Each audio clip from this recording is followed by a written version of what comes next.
Hey guys, it's Lance at Mac Sound Solutions, and today I'm going to be trying out this bad boy, the Asustor NAS. It's actually called the FS6712X. Wow, that's a mouthful. But what this does is it takes up to 12 NVMEs. Most NASs take spinning drives. This takes NVMEs. This is one of the brands that they recommend. They have a list of brands that they have tested out, and these are very reasonably priced. This is like 2 terabytes for $114, in that range anyway. So I bought 3 of them because I'm cheap and I can't afford to buy 12 all at once. But the cool thing is you can keep adding the NVMEs as you go. So I'm going to create a RAID 5, which will get me about 4 terabytes of storage, and then if one of the drives goes bad out of the 3, I can just swap it out and it'll rebuild itself and I won't lose any data. Of course, you should always back up your data, and what's good about this thing is it also has USB 3.2 ports on it. So you can just plug a drive directly into it and back up your data, or you can do it via your computer. So it'll be interesting to do some speed tests and see how this thing performs. I mainly want to use it for video editing, and I usually have 6 to 7 4K cameras in a multicam edit with a mix. It should be able to handle that, but if it's a lot laggier than my normal straight off the NVMe in my McFIver, for instance, then I might not use it for that and I might use it as a media server. But that has yet to be seen. So stay tuned. Let's get it plugged in and we'll take it from there. We'll just do a quick unboxing and install our NVMEs. And we got the 2 USB 3.2 ports, one on the front, one on the back, an HDMI port, 10 gigabit, and 2 USB 2 ports, and a SPDIF port for high-resolution audio. And we got an Ethernet cable and the power adapter. So we're going to remove the 4 screws and install our TEAMGROUP NVMEs, and these are, lower budget NVMEs. They're not as fast as something like a Samsung 980 Pro or a 990 Pro, but you don't need those speeds because you're working with 10 gigabit, you're never going to get up above 1,000 megabytes per second read and write speeds, if that. So anyway, we're going to install these babies. I found you have to pull the little clip back to snap it in place. I wouldn't just push down on it because you'd have to push pretty hard to get it to snap in. So after messing with it for a little bit, I found you just pull the clip back a little, push it down, and they snap in. And there's that little connector for the fan. Got to look out for that when you're reinstalling the bottom plate, and inserting the 4 screws, flipping it over, and there she is. A pretty unique piece of kit, so let's boot her up.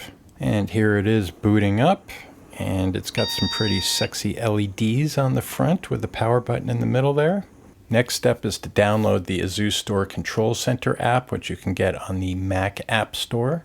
And you have to create a username and password for your NAS. And then when you launch Control Center, it scans for your NAS, which you can see mine is already showing up there because I already had it scanned. And once you log in, it then launches the ADM app, which is a web browser app. So whatever your default web browser is what it's going to show up in. And you use the ADM Storage Manager utility to format your RAID and your NVMEs. You can see I got 3 installed there, and I've created a RAID 5 with it. So with a RAID 5, if one of the NVMEs dies, then I'll be able to just install a new one and it'll rebuild the RAID and I won't lose any data. But you should always back up your data, and of course this has 2 USB 3.2 ports, so you can connect up to 2 drives at once and back up your data. And they have their own app store where you can download and install apps onto the NAS. And in this photo you can see they've got it connected to a TV and a couple of computers. So it's not just storage, it's a media player, it's a lot of things rolled into one. It's basically a little computer in a box with its own operating system, and you've got a quad-core Celeron processor, and you have 4 gigs of RAM, which is upgradable to 16 gigs. The rest of the ports we mentioned before. So it's pretty deep what this thing can do. It just depends on your use case. And again, for me, video editing is my use case. And I ran the Blackmagic speed test, and this is what I was getting. About 550 on the write and about almost 600, 625 sometimes on the read. And that's with it connected directly to my Sonnet McFIver 10 gigabit card.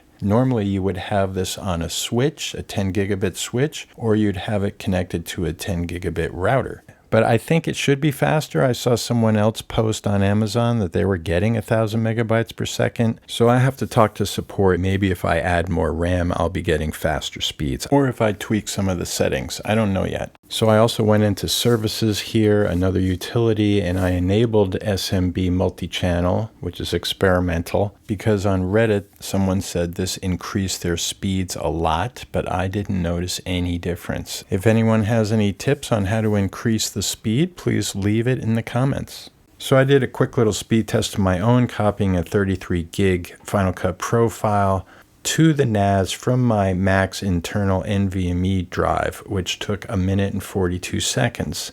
Then I transferred the same file from the NAS to a Sandisk USB 3.2 drive, which was attached directly to the NAS, and that took 1 minute and 2 seconds. And then I did the reverse and transferred the 33 gigs from the Sandisk back to the NAS, and that took 1 minute and 29 seconds. So I'm copying one of my projects, a Final Cut Pro library, 500 gigs almost, to the NAS from my internal NVMe. One thing I noticed is it starts saying it's going to take like 14 hours for it to copy, and then after a few seconds it starts speeding up and gets up to speed. So I don't know, it does some initial writing to the disks, but that doesn't last long, and then it gets up to speed, and I'm basically getting about a gig written every 2 seconds. If you watch the copying file there, it's basically getting about 500 megabytes per second, which is about, what I'm getting when I run the Blackmagic speed test. So now I've opened up my Final Cut project, and we're going to see how it performs. I'm playing back 6 4K camera angles in a mix, and you can see the disk speed right now is only accessing 20 megabytes per second, and the network is at 59 megabytes per second. CPU utilization is only 2%, and the memory utilization is 15%. So plenty of headroom there to do a more complex edit. So for my typical project, this is working just fine. And I know that at the studio I work at, sometimes they use 10 gigabit NAS as well, and they have all their DaVinci Resolve stations, throughout their office that are all connected to it, and people are editing away at much higher resolution files than what I'm using. So I think for me, this is going to handle the job just fine. So I also just did a quick Pro Tools test, and I'm recording 100 tracks, 48K, 24-bit, and just a single input, my voice going in. It's performing just fine, and it's barely using any resources. Like the drive itself, I don't know why it says like 0 megabytes per second and then a kilobyte. That's a little strange. And the network is showing 16 megabytes per second. So maybe it's getting loaded into memory, then it gets written to the drive, and I'm not quite sure. I'm a bit of a noob as far as the whole NAS thing goes. So I'll have to live with this thing for a couple of weeks, and maybe I'll do an updated review. And Asustor also makes a cheaper model. It's almost half the price, and it takes 6 NVMEs and has dual 2.5 gigabit Ethernet. So depending on your use case, this might be a better choice. It's an interesting box. Not everybody is going to run out to buy one of these, but for certain use cases, I think it's a very viable piece of kit. And I've never used a NAS before, and I was able to get this up and running very easily, so their software is pretty good as well. And I'd like to thank Asustor for sending me this. It's an $800 box, so it ain't cheap, and they sent it to me so I could do this review on my channel. So thumbs up to them, and the links in the description if you're interested in one, as well as the NVMe drives. Thanks for watching. Please subscribe to my channel. A lot of you folks out there have asked me questions about the Mac Pro, but you have not subscribed to my channel, and shame on you. I need the subscribers, folks. That's what keeps me alive. If you want me to keep making videos about the old MacPro 5,1, and of course I got to expand from there because it's not going to be around forever. And I've pretty much kept it going as long as possible. But I hope to be upgrading this year to something else. I'm still not sure what that's going to be. Thanks for watching, and I'll see you on the next Mac Sound Solutions video.